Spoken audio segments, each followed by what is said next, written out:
अमतुल्ला खान को ईडी की टीम लगभग 6 घंटे की पूछताछ के बाद अपने ऑफिस लेके जा रही है। आप देख सकते हैं यहाँ पर रिपब्लिक भारत के स्क्रीन पर अमतुल्ला खान अपने जितने भी कार्यकर्ता हैं, सहयोगी, उनसे बात करते हुए दिख रहे हैं और लगातार ही जो ईडी की टीम है वो लगभग 5 घंटे तक उनसे पूछताछ कर रही थी उनके घर में, और ईडी की टीम उनको लेकर के यहाँ से निकल रही है। आपने देखा था सुबह किस तरीके से ईडी की टीम 6:30 बजे उनके घर पहुँचती है। हालांकि ईडी की टीम को पहले अमतुल्ला खान अपने घर में घुसने नहीं देते हैं। उसके बाद जब बहस होती है, उसके बाद जब स्थानीय पुलिस पहुँचती है, उसके बाद ही ईडी की टीम अंदर जा पाती है। और यहाँ से ईडी की टीम अमतुल्ला खान को लेके जा रही है।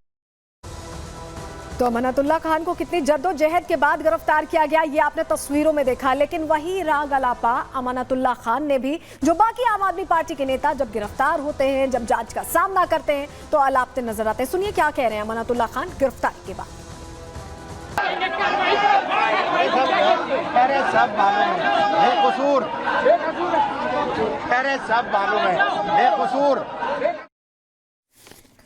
तो सुना आपने, बेकसूर बता रहे हैं खुद को, लेकिन क्या क्या आरोप है, किस मामले में गिरफ्तारी हुई है, चलिए वो डिटेल जानकारी अब आपकी टेलीविजन स्क्रीन पर हम रख रहे हैं। दिल्ली वक्फ बोर्ड अध्यक्ष के रूप में गड़बड़ी करने का, घोटाले करने का आरोप है अमानतुल्लाह खान पर। दिल्ली वक्फ बोर्ड में भर्तियों में बड़े स्तर पर गड़बड़ियां की गई हैं, बड़े स्तर पर झोल किया गया है। वक्फ बोर्ड में देखिए 32 लोगों की अवैध रूप से भर्ती की गई। कहा गया इसमें कुछ रिश्तेदार थे और कुछ शाहीन बाग जहां से आते हैं, जो उनका एरिया है, विधायक जहां से हैं, उससे जुड़े लोग थे।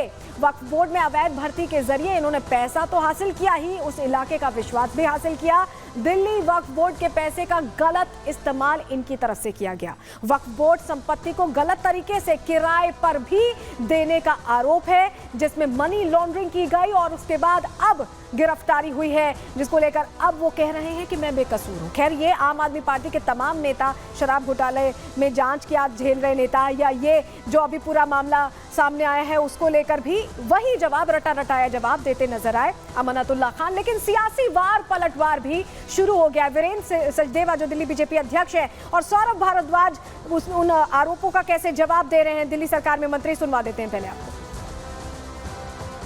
आम आदमी पार्टी के विधायक नेता, एक लंबी फेरिस्त है भ्रष्टाचार की, और जब ये चोरी और भ्रष्टाचार कर रहे होते तब इन्हें इस बात का एहसास नहीं होता कि कानून भी अपना काम करेगा। दिल्ली वक्फ बोर्ड में गैर कानूनी ढंग से भर्तियां करना, वो पैसा जो लोगों की भलाई के लिए लगना चाहिए था, उस पैसे का गलत इस्तेमाल करके उसका गबन करना, और उसके बाद ये सोचे कि कानून काम नहीं करेगा तो संभव नहीं है। सीबीआई जांच कर ही रही है, अब बाकी जांच एजेंसी भी इसमें काम कर रही है, कानून अपना काम कर रहा है। अगर आपने चोरी की है तो जवाब तो आपको देना पड़ेगा। एक आरोप ये नहीं है कि अमानतुल्लाह खान साहब ने किसी से पैसे लेके, रिश्वत लेके किसी को नौकरी दी हो। इरेगुलरिटी हो सकती है, कई भर्तियों के अंदर इरेगुलरिटी होती है। उन इरेगुलरिटी के लिए जो भी उसका सजा होती है वो मिलती है, जिसने की होगी उसको मिलेगी। मुकदमा तो चले, ईडी भी छापा मार चुकी है, पूछताछ कर चुकी है। आपको याद होगा रात को 11 साढ़े 11 बजे तक पूछताछ चल रही थी ईडी की। जी संगठन मंत्री बने गुजरात के, हमारी पर्चियां तो पहले ही भी कटती थी और ढेरों कार्यालय में पड़ी रहती थी, कभी इसके रजिस्टर नहीं होते थे। मैं उस अभियान का हिस्सा था, मैं सह इंचार्ज था, आनंदीबेन हमारी इंचार्ज थी। मुझे आज भी याद है कि मोदी जी ने दिन रात अहरनिश 45 दिन पूरी रात गाड़ी में ट्रैवल करते हुए सदस्यता अभियान को इंस्टीट्यूशनलाइज करा। न केवल हर सदस्य का डाटा रजिस्टर में रजिस्टर हुआ, इसका कंप्यूटराइजेशन हुआ। कितने किसान हैं, कितने युवा हैं, कितने ग्रेजुएट हैं, कितने महिलाएं हैं, कितने ग्रामीण हैं, कितना शहरी है, और एक सुंदर संगठन का दृश्य बनाया, और उसमें से गुजरात का संगठन नया बना। मित्रों, हम सब के लिए ये संगठन के अंदर जान डालने का काम हम सब का बनता है। आज यहां पर आए हैं हम सब, तब हमारी सदस्यता का लक्ष्यांक नड्डा जी ने हमारे सामने रखा है, और सदस्यता अभियान को पूर्ण कर संगठन पर्व होगा, नया संगठन बनेगा और फिर एक बार भारत विजय, भाजपा विजय का अभियान यहीं से शुरू होगा। भाई और बहनों, मोदी जी ने हम सबके सामने महान भारत की एक कल्पना रखी, विकसित भारत की एक कल्पना रखी है। एक ऐसा भारत जो जब आजादी की शताब्दी मनाई जाएगी तब विश्व में हर क्षेत्र में, पूरे विश्व में सर्वप्रथम हो, ऐसे भारत की रचना का स्वप्न हम सबके सामने है। और वो स्वप्न की सिद्धि का मार्ग भाजपा कार्यालय से हम सब के लिए जाता है और इसके लिए ही ये सदस्यता अभियान है।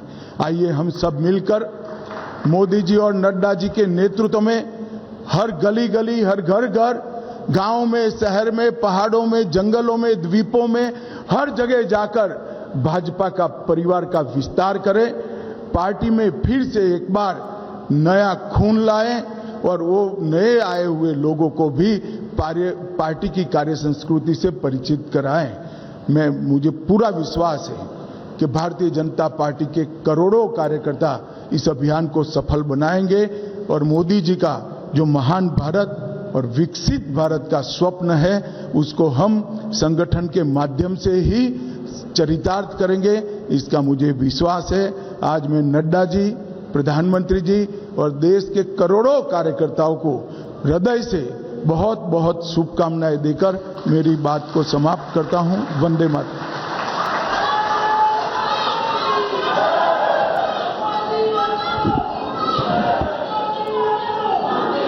2014 के लोकसभा। तो गृह मंत्री अमित शाह को आप सुन रहे थे दिल्ली बीजेपी मुख्यालय से, जहां सदस्यता अभियान की शुरुआत भारतीय जनता पार्टी की तरफ से की गई है। इसका श्री गणेश कर दिया गया, यानी मोबाइल से आप बात करके भारतीय जनता पार्टी से जुड़ सकते हैं। और आप मंच पर तमाम वो बड़े चेहरों को देख रहे हैं। प्रधानमंत्री नरेंद्र मोदी की मौजूदगी है, रक्षा मंत्री राजनाथ सिंह है, जेपी नड्डा जो अभी बीजेपी के अध्यक्ष हैं, और वहीं गृह मंत्री अमित शाह को सुन रहे थे। उन्होंने कहा कि बीजेपी सबसे बड़ी पार्टी और मौका और है लोगों का इससे जुड़ने का। तो जुड़ने के लिए सदस्यता अभियान की शुरुआत यहां कर दी गई है।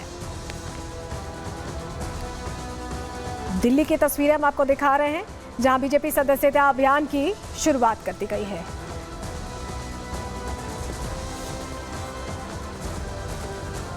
और इस बीच एक और बड़ी खबर मिल रही है, उसका रुख कर लेते हैं। एक बड़ी खबर मिल रही है, उसका रुख करते हैं, जहां आपको बताएं बीजेपी सदस्यता अभियान की हमने तस्वीर आपको दिखा दी है। शुरुआत आज से हो गई है इस अभियान की। और चलिए आगे बढ़ते हैं। मशहूर गायक एपी ढिल्लों के घर के बाहर फायरिंग की खबर मिल रही है। बड़ी जानकारी आपके सामने रख रहे हैं। कनाडा में एपी ढिल्लों के घर के बाहर गोलीबारी की गई है। और ये तस्वीरें देखिए, सबसे पहले रिपब्लिक भारत पर आपको ये तस्वीरें दिखा रहे हैं। देखिए, गोलियों की आवाज आप सुन सकते हैं, किस तरह से गोलियों से दहलाया गया है, ये आप तस्वीरों में सुन पा रहे हैं। पहली तस्वीरें आपके सामने रख रहे हैं।